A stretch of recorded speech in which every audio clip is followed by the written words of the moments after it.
Vafa, bonjour. Bonjour Stéphane. Vous êtes directeur des gestions thématiques de CPR Asset Management. Nous allons parler d'un fonds emblématique de votre gamme, CPR Silver Age, que vous avez créé en 2009. Alors, il faut savoir que nous le proposons à l'ensemble de notre clientèle banque privée. Alors, pour démarrer, en quoi le vieillissement de la population est-il une opportunité pour la gestion patrimoniale chez CPR Asset Management? En fait, le propos de la gestion thématique est d'offrir de la croissance et des performances à travers des tendances à long terme. Et le fonds CPR Silver Age, qui est un fonds basé sur le vieillissement de la population, est l'exemple même d'un fonds qui investit sur une tendance, je dirais, pérenne, permanente, non cyclique, à très très long terme. Et en fait, nous avons considéré que ça, c'était un excellent, je dirais, une excellente tendance de fonds pour bâtir un fonds en 2009, comme vous l'avez constaté. Effectivement, 7 ans et demi après le lancement de ce fonds, je pense qu'on peut dire que l'exercice a été plutôt réussi, tant en termes de performance qu'en termes de collecte. En quelques mots, quelle est la stratégie de gestion de CPR Silver Age? La stratégie ou la philosophie de ce fonds est tout simplement d'investir dans des secteurs qui, de par la croissance de la population vieillissante en Europe, se voit adresser une demande grandissante. Voilà, donc nous avons identifié une huitaine de secteurs qui sont les secteurs qui bénéficient en majorité, je dirais, de cette tendance, et nous les avons réunis ensemble au sein de ce fonds, et donc ça constitue ce qu'on appelle la Silver Economy. Et voilà, donc la stratégie est d'investir tout simplement dans les secteurs les plus sensibles au vieillissement de la population. Vous le savez, la population senior est assez hétérogène. Vous avez les plus de 65 ans qui dépensent beaucoup.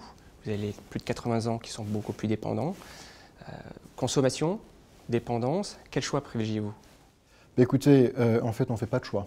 On investit dans les deux tendances. Mais vous avez 1000 fois raison d'évoquer cette différence de population. Effectivement, nous avons les jeunes retraités qui sont caractérisés par un certain nombre de besoins, les loisirs, mode de vie, mais également la gestion de leur épargne financière, la volonté de rester jeune, etc., qui tranchent avec plutôt un côté tourné vers la dépendance et la sécurité pour les aînés.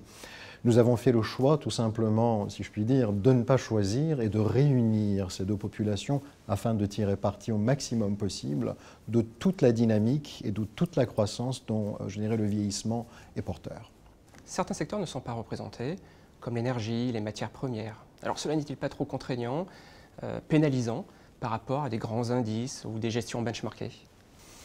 Le propos d'un fonds thématique, c'est d'investir dans des secteurs et des valeurs qui relèvent de la thématique. Ça me paraît être un lieu commun de le dire. Effectivement, donc, nous prenons les valeurs les plus pertinentes, les plus exposées à notre thématique, qui est le vieillissement.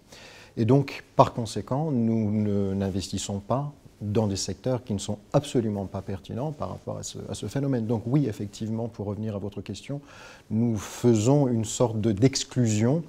Et est-ce que cela est difficile et contraignant à gérer? Évidemment que oui, parce que le marché peut avoir des phases différentes, et notamment des phases de surperformance sur les secteurs sur lesquels nous ne sommes pas présents. Et effectivement, cela constitue, je dirais, le principal risque, peut-être, de ce fonds, c'est que pendant un temps, nous pouvons sous-performer l'ensemble du marché parce que l'attention du marché est portée sur des secteurs exclus de cette thématique. Pour conclure, Vafa, alors nous avons bien compris votre univers d'investissement, mais comment gérez-vous les différents cycles de marché? C'est une excellente question que vous posez, et lorsque nous définissons une thématique d'investissement chez CPR, nous essayons de définir un écosystème complet. À l'inverse, des thématiques que j'appellerais de niche, qui sont par définition extrêmement étroites. Ce faisant, nous donnons la capacité aux gérants, à défaut de donner une garantie de performance, si je puis m'exprimer ainsi, nous lui donnons la capacité de faire face à différents cycles de marché en puisant dans un univers d'investissement qui, tout en étant sensible et exposé à la thématique, est suffisamment large pour donner justement cette souplesse, cette flexibilité ou ce pragmatisme aux gérants qui est tant nécessaire pour faire face aux différents cycles boursiers. Merci beaucoup, Vafa, pour cet éclairage. C'est moi qui vous remercie, Stéphane.